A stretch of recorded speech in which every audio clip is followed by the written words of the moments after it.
আল্লাহ ওগো আল্লাহ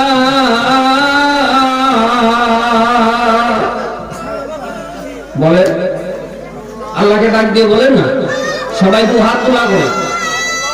আল্লাহ ওগো আল্লাহ ক্ষমা করে দাও, মাফ করে দাও।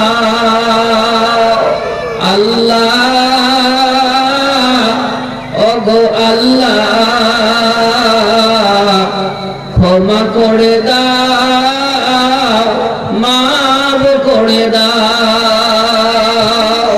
যারা প্যান্ডেলের বাহিরে আছে, আল্লাহ তুমি তাদেরকে প্যান্ডেলের ভিতরে এনে দাও। সকলে বলেন আল্লাহুম্মা আমিন। সন্ধ্যা থেকে নিয়ে রাত এখন 12টা পার হয়ে গেল। এই শীতের দিন যারা প্যান্ডেলের নিচে না এসে না বসে বাহিরে ঘোরাফেরা করে এই মহামূল্যবান সময়কে নষ্ট করলেন, তাদেরকে আমি বলবো, ভাই একটাবার প্যান্ডেলের ভিতরে আসেন, অল্প সময়ের জন্য বসেন।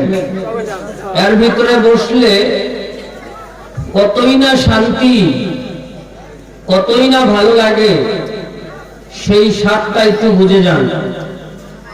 এই প্যান্ডেলের নিচে কিন্তু আসবেন, 1 ঘন্টা পরে আল্লাহ যদি বাঁচিয়ে রাখে এই প্যান্ডেলে কিন্তু লোক ধরবে না। কি কাকা, কথা ঠিক না ঠিক? 1 ঘন্টা পর আইএস 1-1.5 ঘন্টা পরে এই প্যান্ডেলের নিচে কিন্তু মানুষ ধরবে না। কারণ অনেক লোক আছে, আমি জানি আশেপাশে, পিছনে, সামনে, ডানে বামে অনেক লোক আছে। কমিটির যারা আছে তাদেরকে আমি বলবো, একটু চতুর্দিক দিয়ে 2জন মানুষ মাতাব্বার সাইজের একটু চক্করটা লাগিয়ে দেখেন কে কোনখানে দাঁড়িয়ে আছে। অধিকাংশ যুবকেরা ফ্রি ফায়ার খেলাইতেছে, আজকের সবার দিনও ফ্রি ফায়ার খেলাইতেছে। ওইখানে দেখলাম 4-5টা ছেলেকে আমাকে দেখে দৌড় মারলো, নইলে তো আমি মারতাম। আমাকে দেখে চিনতে পেরেছে, 20-5টা দৌড় মারছে। ফ্রি ফায়ার তো কালকেও খেলাইছাও, রাত পোষাইলে আল্লাহ যদি বাঁচিয়ে রাখে কালকেও খেলান যাবে, যাবে না? আজকের একটা রাত এত সুন্দর সামিয়ানা, এত সুন্দর বিছানা, এত সুন্দর মাইকিং, এত সুন্দর লাইটিং, তার পাশাপাশি আরো গরুর গোশত দিয়া খিচুড়ি। কি ভাই, গরুর গোশত দিয়া খিচুড়িও আছে ভাই। শীতের দিনে মানুষ এমনিই তো হাউস করে খিচুড়ি খায়, খায় না? না খায়। গরমের দিন তো না, কারণ বর্ষার সিজন না তো, যে এখন খিচুড়ি খাওয়া যাবে না। অনেক ভদ্রলোকরা সকালবেলা কিন্তু খিচুড়ি খায়। কি ভাই, এই শীতের দিনে অনেক বড় বড় ভদ্রলোককে আমি দেখেছি খিচুড়ি রান্না করে খায়। খিচুড়ির টেস্টটাই অন্য ধরনের। তো ভাই, আপনাদের জন্য এত সুন্দর অ্যারেঞ্জমেন্ট, আপনাদের জন্য এত সুন্দর আয়োজন, আর আপনার প্যান্ডেলের বাহিরে এসে যাবেন। আসেন ভাই, সবাই আসেন। আমি ঘুরেছি, দেখেছি, শুনেছি, আমি বয়ান শুরু করলে নাকি আপনারা সবাই আসবেন। তো এখন আর বাহিরে না থেকে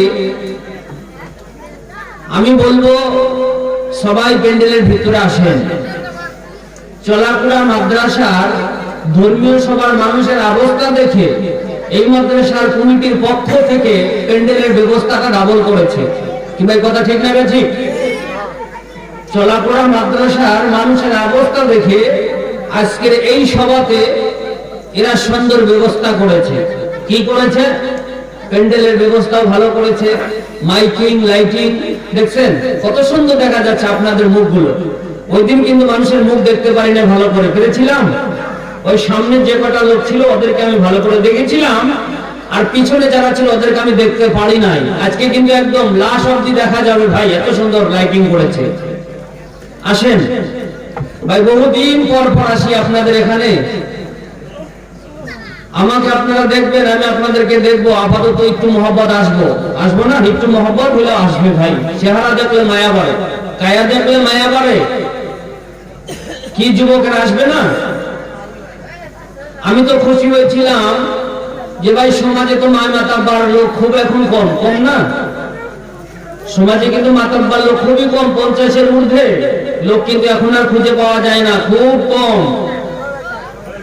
60-এর ঊর্ধ্বে লোক নাই ভাই সমাজে। লক্ষ্য করে দেখলে 100 মানুষের মধ্যে 2 জন বাড়াবে, কয়জন? এখন তো শুধু যুবকদেরই কারো কারবার। যুবকরা কিন্তু সভা শুনতে আসে ভাই, আমি দেখি তো। মা বোনরাও আসে দলে বলে, যুবকরাও আসে দলে বলে, কিন্তু প্যান্ডেলের ভিতরে বসে না। বড় আক্ষেপ ভাই, বাড়ি থেকে আসলা, প্যান্ডেলের ভিতরে আসবা, বসবা, পেশাব পায়খানা তো আমরা মানা করব না, পেশাব করবা, পায়খানা করবা, বাইরে যাইবা, দোকানপাট বসছে, কিনবা, খাইবা, আমরা তো মানা করব না ভাই। খাইতে আর কিনতে কতক্ষণ লাগবে? 10 মিনিট, 15 মিনিট। খাওয়া দাওয়া করেও তো প্যান্ডেলে এসে বসা যাবে না? মিছা আমরা দোকানদারকে দোষী ভাই। অল্পক্ষণ আগেই শুনলাম দোকানদারকে তাড়াতাড়ি তাড়ান লাগে। আমি বললাম না, দরকার নাই, কারণ আমরা মুসলমান ভাই। দোকান দিয়েছে, ওরা 2 টাকা লাভ করবে নাকি? ওরা ব্যবসা করবে, হালাল ব্যবসা করবে, ভালো কথা। কিন্তু আমরা যারা কিনবো ভাই, কিনে ওখানে আমরা দাঁড়িয়ে আড্ডা না মেরে ভাই, কয়টা লোক দোকানে কিনতেছে আমি দেখি নাই? 10টা লোকে কিনতেছে আর 100 লোকে খালি এমনি আড্ডা মারতেছে। যারা কিনতেছে ওরা কিনে নিয়ে আসতে পারবে, আর যারা কেনেন না ডাইনে বাম এমনি ঘোরাফেরা করতেছে, ওরাও তো আসতে পারবে না? তো আমি অনুরোধ করবো ভাই, দোকানদার যারা আছেন, আপনারা দয়া করে যিনি খরচা নিবে, খরচাটা দিয়ে ওখান থেকে আপনি একটু ধমক দিয়ে পাঠিয়ে দিবেন, ভাই যাও, তোমার পয়সা শেষ, পয়সা থাকলে আবার আসে। আর যারা কিনতেছো, যারা নিয়ে আসবা, আশেপাশে যারা দাঁড়িয়ে আছে গল্প করতেছে, ওদেরকে একটু সাথে ডাক দিয়ে নিয়ে আসবা, এটা আমার পক্ষ থেকে অনুরোধ। তো আসুন কথা না বাড়িয়ে আল্লাহ পাকের কোরআন থেকে আলোচনা করি। রাত অনেক হয়ে গেছে, লোকও কম। তো আসুন সর্বপ্রথম আল্লাহ পাকের পবিত্র কোরআন শরীফের তরজমা শুনি। আমি আপনাদের সম্মুখে একটি আয়াতে কারিমা তেলাওয়াত করেছিলাম, সেটি হলো এই: الذين ينفقون في السراء والضراء والكاظمين الغيظ والعافين عن الناس والله يحب المحسنين। আমার আল্লাহ পাক রব্বুল আলামিন পৃথিবীর জমিনে কিছু সংখ্যক মানুষদেরকে লক্ষ্য করে বলে দিলেন আল্লাযীনা ইনফিকুনা। এখানে কিন্তু মুসলমান, হিন্দু, বৌদ্ধ, খ্রিস্টান কোন জাতকে লক্ষ্য করে আমার আল্লাহ পাক বলে নাই। আমার আল্লাহ পাক ডাইরেক্টলি বলে দিলেন আল্লাযীনা ইনফিকুনা। এই পৃথিবীর ভিতরে যত মানুষ আছে তার মধ্যে যেই মানুষগুলো, যত মানুষ আছে সমস্ত মানুষের মধ্যে হতে কিছুগুলো লোক যারা আমি দেওয়া সম্পদকে আমার পথে ব্যয় করিতে আছে, গরিবান অবস্থায়, সচ্ছলতায় এবং অসচ্ছলতায়, আল্লাহ পাক ওই কোয়ালিটি মানুষদেরকে ডাক দিয়া কয় আল্লাযীনা ইনফিকুনা। তোমাদের মধ্যে হতে ওই ব্যক্তিরা যারা খরচ করে 2 হাতে আমি আল্লাহর পথে, সচ্ছলতায় এবং অসচ্ছলতায়। পৃথিবীর মধ্যে যতগুলি লোক আছে সমস্ত মানুষের মধ্যে হতে কিছু সংখ্যক লোকে রাগ উঠলে পরে ওই রাগটাকে অন্যের উপরে প্রয়োগ না করে নিজের রাগটাকে যেই লোকগুলো নিজেই খেয়ে ফেলে দিচ্ছে, আমার আল্লাহ পাক রব্বুল আলামিন ডাক দিয়ে বলে আর যেই সমস্ত ব্যক্তিদের মানুষের ক্ষতি করে বসেছে সেই ক্ষতির প্রতিশোধ না দিয়ে, ক্ষতির প্রতিশোধ না নিয়ে ক্ষমা করে দিতে ভালোবাসে, এই ধরনের গুণাবলী থাকা লোকগুলোকে আমি আল্লাহ ভালোবাসি, কারণ ওরা ভালো কাজ করেছে। কি করেছে ভাই? আমার আল্লাহ পাক বলতেছেন যে আমি দেওয়া সম্পদকে যারা আমার পথে ব্যয় করে সচ্ছলতায় এবং অসচ্ছলতায়, আর রাগ উঠলে রাগটাকে নিজে খেয়ে ফেলে দেয়, মানব যদি ক্ষতি করেছে প্রতিশোধ না নিয়ে মাফ করে দেয়, এই কাজগুলি হচ্ছে ভালো কাজ। আর এই কাজগুলি যারা করে ওদেরকে আমি ভালোবাসি। যেরকম সুবহানাল্লাহ ওয়া বিহামদিহি।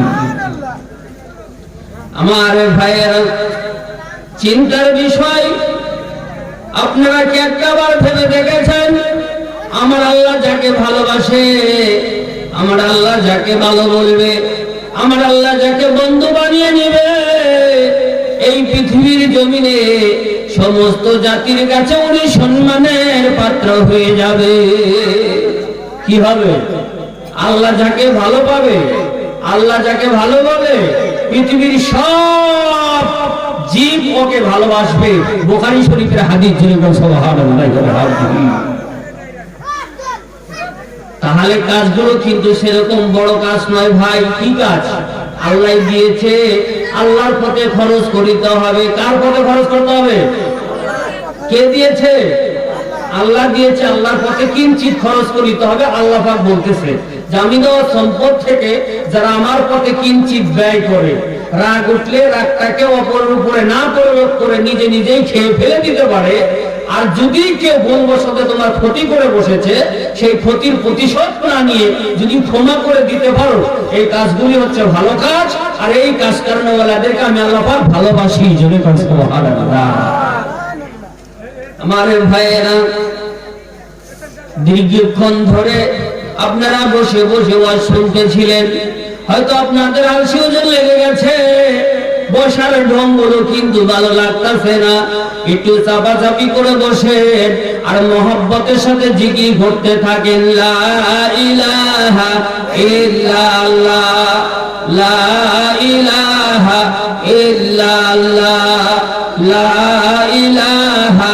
কি ভাই একটু চাপাচাপি করে বসেন, একটু চাপাচাপি করে বসেন আর জিকির করেন, লা ইলাহা ইল্লাল্লাহ, লা ইলাহা ইল্লাল্লাহ, লা ইলাহা ইল্লাল্লাহ, লা ইলাহা ইল্লাল্লাহ, লা ইলাহা ইল্লাল্লাহ, মুহাম্মাদুর রাসূলুল্লাহ সাল্লাল্লাহু আলাইহি ওয়াসাল্লাম। আমার ভাইয়েরা, আমি বলতেছিলাম আমার ভাষা এবং আপনাদের ভাষার মধ্যে কোনো তফাৎ নাই।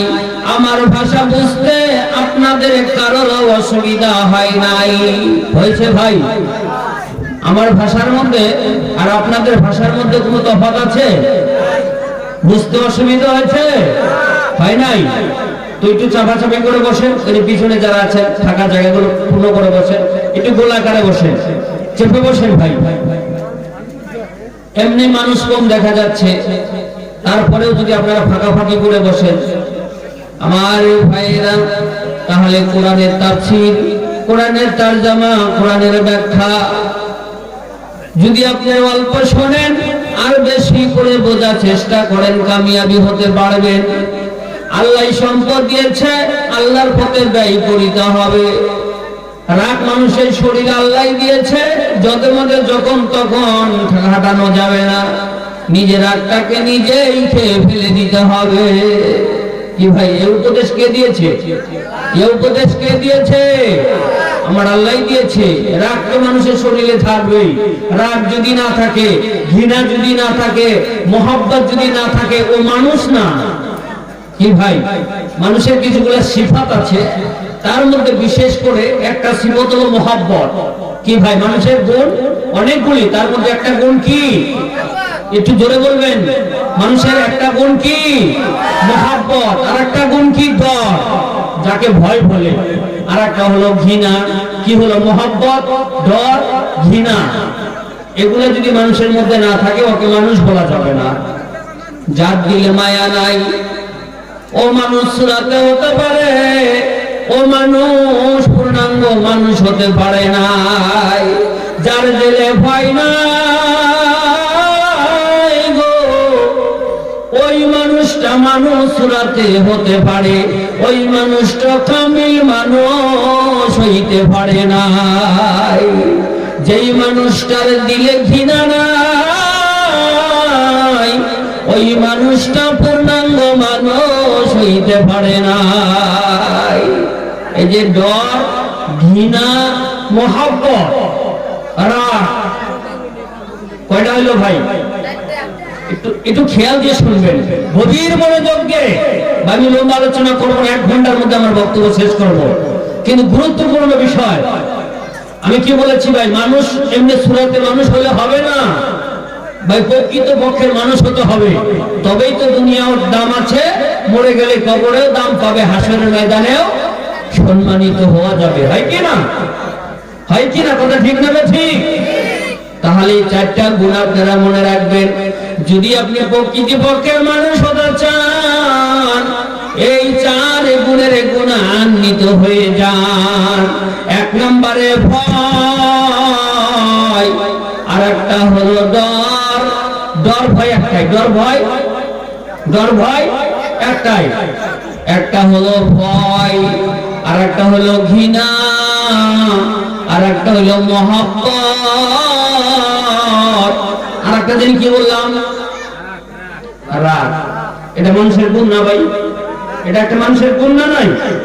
যার শরীরে রাগ নাই, মনে করলেন অপূর্ণাঙ্গ মানুষ হইতে পারে নাই। যার দিলে ভয় নাই, সে পূর্ণাঙ্গ মানুষ হইতে পারে নাই। যার দিলে ঘৃণা নাই, অপূর্ণাঙ্গ মানুষ হইতে পারে নাই। যার দিলে মায়া নাই, মহব্বত নাই, প্রেম নাই, ভালোবাসা নাই, ও সুরাতে মানুষ হইতে পায়, ও প্রকৃতি পক্ষের মানুষ হইতে পারে না। দেখছেন মাইকের অবস্থা? ধমক দিবার আগে বোধ একটা ছিঁড়ে গেল। আমার ভাইয়েরা, কথাগুলো গভীর মনোযোগ দিয়ে শুনবেন। তাহলে 4টা গুণ ভাই আঙ্গুল ধরে ধরে আপনার একটু টিপে টিপে টিপে টিপে মনে রাখতে চেষ্টা করবেন। কি ভাই বলেছি? ভয়, মহব্বত, ঘৃণা, আর একটা কি? রাগ। শুনতেছেন তো? খালি অন্তঃকরণে শুনতেছেন? হ্যাঁ, মাঝে মাঝে একটু আপনাদেরকে আমি যাচাই করে দেখবো আপনারা ওয়াজ শুনতেছেন না খিচুড়ির কথা ভাবতেছেন। আমার ভাইয়েরা, তাহলে 4টা গুণের কথা বললাম। এই 4টা গুণের অধিকারী যেই ব্যক্তি হতে পেরেছে, ওই ব্যক্তি কামিল মানুষ হয়ে যাবে। কিন্তু এই গুণে গুণান্বিত হইলেই শুধু হবে না, এই গুণগুলো বাবা সমাজে প্রয়োগ করিতে হবে। যেমনি ভাবে মায়া, মহব্বত, কি আর ভালোবাসা, এই ভালোবাসা দিলে থাকতে হবে। মাকে ভালোবাসতে হবে, বাবাকে ভালোবাসতে হবে, বিবিকে ভালোবাসতে হবে, ছেলেকে ভালোবাসতে হবে, মেয়েকে ভালোবাসতে হবে।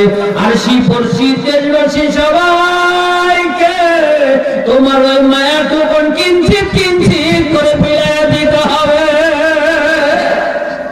কি করতে হবে? কি ভাই? ধরে নেন এক্সাম্পল স্বরূপ, আপনাকে আল্লাহ পাক এই যে ভালোবাসা যেটাকে বলা হয়, যেটা মানুষের গুণ, এই ভালোবাসাটা আপনাকে 1 কেজি দিয়েছে। কতগুলা? কতখানি দিয়েছে? ধরে নেন 1 কেজি দিয়েছে আপনাকে। সবাইকে কিন্তু সম্মান দেয় নাই ভাই। মহব্বতটা কি সবাইকে আল্লাহ সম্মান দিয়েছে? না। ধরে নেন 1 কেজি মায়া আপনাকে আল্লাহ দিয়েছে। সেই 1 কেজি মায়াটাকে ভাগ করে অর্ধেক আমার নবীকে দিয়ে দিতে হবে। কাকে দিয়ে দিতে হবে? কাকে? কাকে? উদাহরণস্বরূপ আপনাদেরকে বোঝানোর জন্য বলছি, ভুল বুঝবেন না। আল্লাহর পক্ষ থেকে আপনার দিলে 1 কেজি মায়া দিয়েছে, ভালোবাসা দিয়েছে, প্রেম দিয়েছে, ওখান থেকে 500 গ্রাম আমার নবীকে দিয়ে দিতে হবে। কাকে? আধা কেজি, অর্ধেক আমার নবীকে দিয়ে দিতে হবে। আর যে আপনার কাছে 500 গ্রাম রেখে গেল, আপনার কাছে 500 গ্রাম বাকি থাকলো, ওইখান থেকে 1 পোয়া তুমি তোমার মা এবং বাবাকে দিয়ে দিতে হবে। কাকে? নবীর পরে কার স্থান ভাই? নবীর পরে কার স্থান? মা বাবা, তাই না? এক পোয়া আপনাকে মা বাবাকে দিয়ে দিতে হবে, আর এক পোয়া থাকলো ওর মধ্য থেকে আধা পোয়া আপনার ছেলে মেয়েকে দিতে হবে, আর আধা পোয়া যদি আপনার বিবিকে দিয়ে দেন আর শিপড়শি দেশবাসী সবাইকে দিতে হবে। আছে কি বাকি? আছে। নবীকে ভালোবাসলেন, মা বাপকে ভালোবাসলেন, ছেলে মেয়েকে ভালোবাসলেন, বিবিকে ভালোবাসলেন, আপনার ভালোবাসা শেষ হয়ে গেছে। এইখানে থেকেই যদি আপনার ভালোবাসা শেষ, আপনি কামেল মুমিন মুসলমান হইতে পারেন না। আরশি পড়শি দেশবাসী গ্রামবাসী আত্মীয় স্বজন ভাই বন্ধু তাদেরকেও মহব্বত দিতে হবে। দিতে হবে না না হবে? এটা হলো মুমিনের গুণ, মানুষের সিফাত। আরশি পড়শি দেশবাসী পশু পঙ্খী সবাইকে আপনার মহব্বতের উপরে হক আছে। আছে না নাই ভাই? আছে না নাই? তাহলে আপনার এই মায়া যখন কিঞ্চিত কিঞ্চিত করে দিতে হবে। দরেন্দা পড়েন্দা জিনিস ফেরস্তা গাছ বৃক্ষ তরুলতা ওই আপনার মায়ের একটি করে ভাগ পেয়ে থাকে আপনার কাছে। তাই যদি না হবে আমার মা বোনেরা যে পানি লায়ের গাছ গালে হঠাৎ করে কোনো ছাগল এসে মায়ের ওই যত্নে গোড়া পানি লাউয়ের গাছটা যদি খেয়ে ফেলে দিয়েছে, দেখবেন অনেক মা বোনের চোখে পানি চলে আসে। আসে না? আসে না? তাহলে আমাকে যে মায়াটুকু আল্লাহ দিয়েছে, এই মায়ার কিঞ্চিত ওই গাছ বৃক্ষ তরুলতার প্রতিও ভাগ আছে। আছে না? আছে। ওই জন্য বলেছি ভাই, মোহাব্বত যার দিলে নাই, উনি যদি সারা জিন্দেগি পর ইবাদত বন্দেগী করে, ওই ইবাদত বন্দেগী আমার আল্লাহর দরবারে গ্রহণযোগ্য নয়। এই যে মায়া বলা বস্তুটা, প্যার মোহাব্বত বলা বস্তুটা যেই মানুষটা দেবে নাই, ও যদি পাঞ্জাগানা নামাজিও হয়, ও কামেল মুমিন মুসলমান হইতে পারে না। যেরকম সুবহানাল্লাহ। কিন্তু ভালোবাসার কোয়ালিটি আছে। কি ভাই?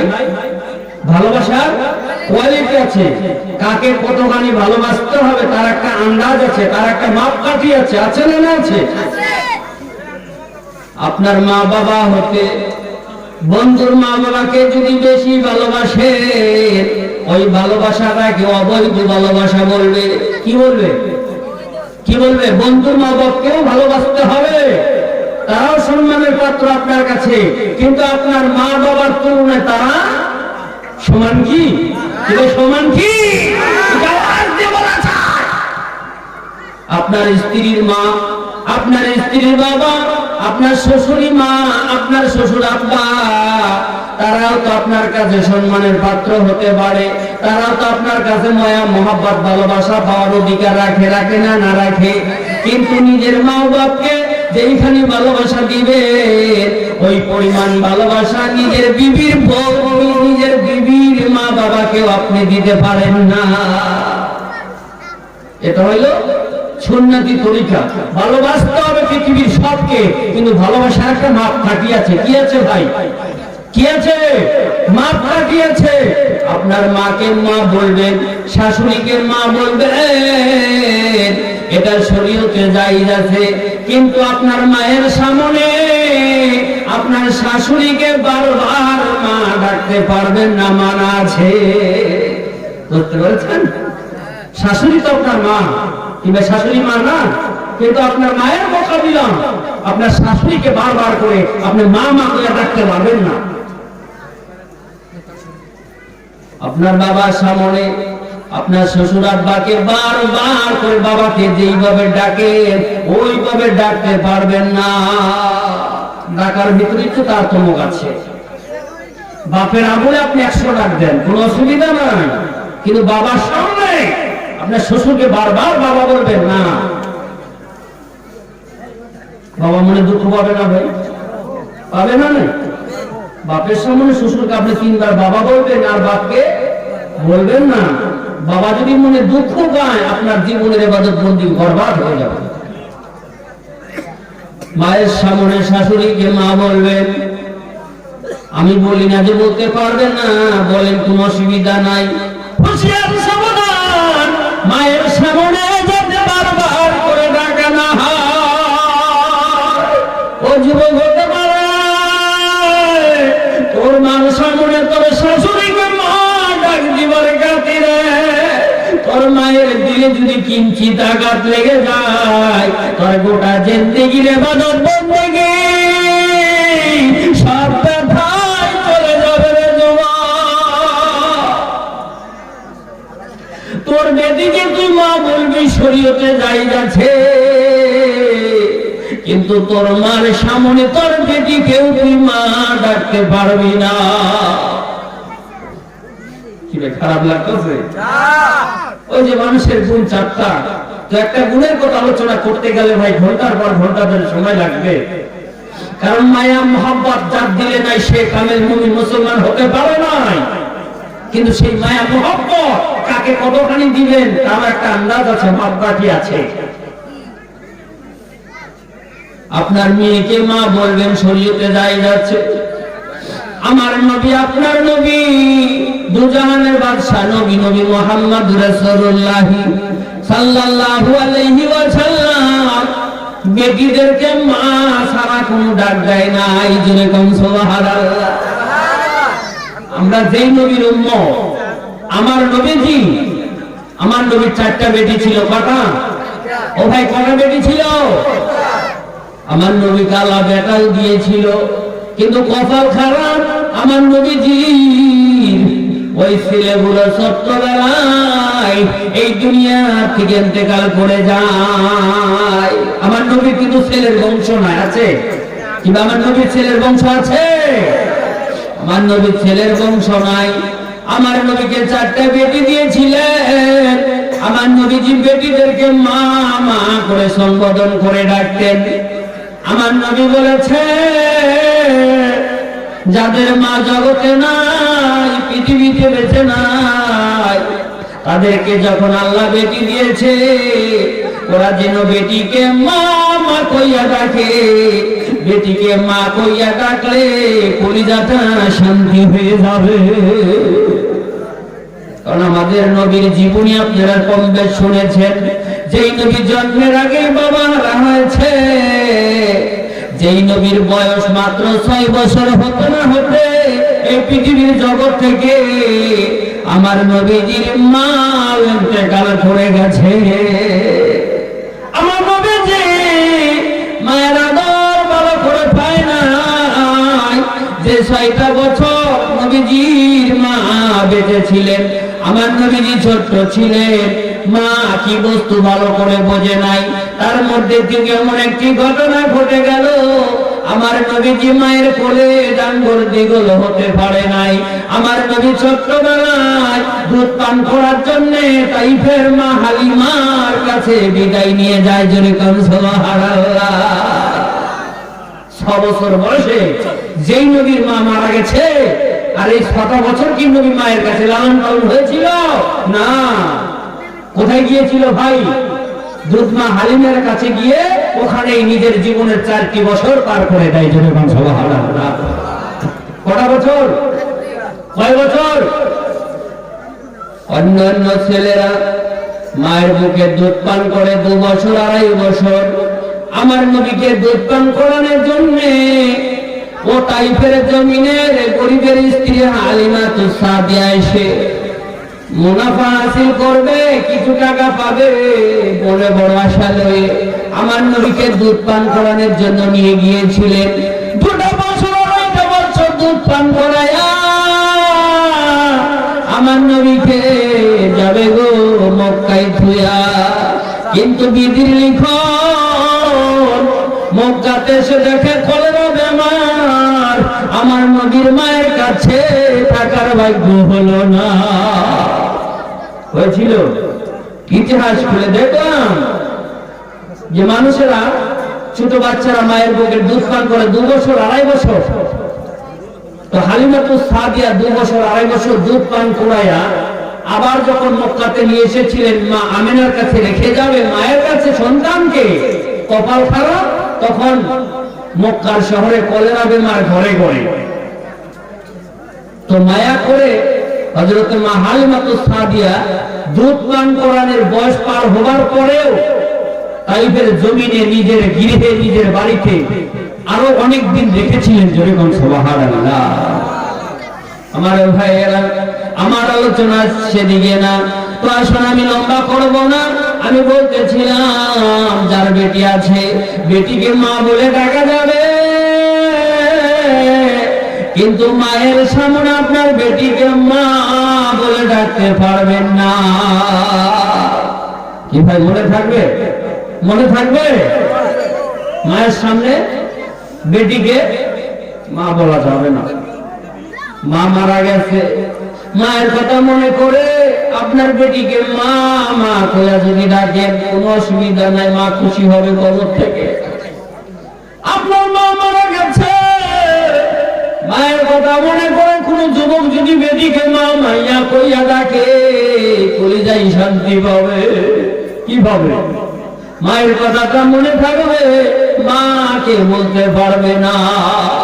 ওই জন্য জোয়ান যুবক ভাইরা, আমি তোমাদেরকে অনুরোধ করবো মায়ের সামনে কোনোদিন বেটিকে মা কইয়া ডাকবা না। যার মা দুনিয়াতে বেঁচে নাই, আল্লাহ যদি বেটি দিয়েছে রে ভাই, বেটিকে মা কইয়া কইয়া ডাকবা, দেখবা তোমার কলিজাটা ঠান্ডা হইয়া যাইব। কলিজাটা কি হবে? কি হবে? কলিজা ঠান্ডা হবে। মাকে ডাকলে যেইভাবে আপনার দিলে শান্তি পেতেন, বেটিকে মা বলে ডাকবেন শান্তি পাবে। কিন্তু মা বেঁচে থাকতে মার সামনে বেটিকে বলেও কোনোদিন মা বলে ডাকতে যাবেন না। কি ভাই মেনে চলবেন তো? মেনে চলবেন ইনশাআল্লাহ? মেনে চলবেন আমার ভাইয়া?